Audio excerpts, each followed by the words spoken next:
La situation sur le front des incendies. En Europe, un important foyer s'est déclaré au Portugal, près de Lisbonne. 7 pompiers qui luttaient contre le feu ont été blessés. Et puis aux États-Unis, les efforts déployés par 20 000 pompiers, les encouragements de Bill Clinton n'ont rien changé. Le feu continue son œuvre destructrice. Tous les moyens sont bons pour essayer de l'arrêter. Témoin ces pompiers du Montana qui en viennent eux-mêmes à mettre le feu à la forêt. Reportage de notre correspondant aux États-Unis, Étienne Lénart. Une cinquantaine de pompiers de la vallée de Beetroot s'affairaient hier autour de la seule épicerie à plusieurs kilomètres à la ronde. La priorité, on l'a dit, est de protéger tout ce qui ressemble à une habitation.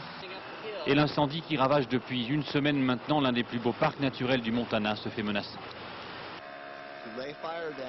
Parce qu'ils ne veulent prendre aucun risque, les spécialistes de la lutte anti-feu dans le secteur ont décidé d'allumer un contre-feu. L'opération n'est pas sans risque. Au mois de mai dernier, une tentative similaire en Californie s'était soldée par l'évacuation de 25 000 personnes et la destruction de 200 maisons. Armés de pistolets, équipés de balles incendiaires, les pompiers, ceux-là même qui depuis des semaines s'épuisent à éteindre les feux, vont cette fois provoquer l'incendie. Tout le monde est prêt, on va commencer à tirer. Un impact tous les mètres 50 sur une ligne la plus régulière possible.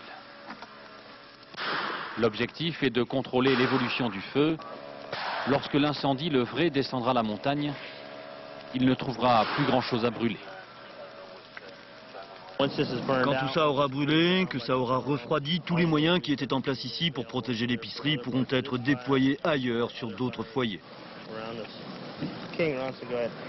Le paradoxe, évidemment, peut paraître choquant, mais dans le cas des incendies qui détruisent pour des décennies les trésors forestiers de l'Ouest américain, les pompiers estiment n'avoir pas d'autre choix. C'est la mère nature qui mène la danse. On essaie de la contenir, parfois nous gagnons, parfois c'est elle qui l'emporte. Au pied de la colline, une dernière ligne est consciencieusement tracée. Ce feu-là sera surveillé toute la nuit et demain matin, le versant de la montagne sera réduit en cendres. Mais l'épicerie de la vallée, elle, aura été sauvée.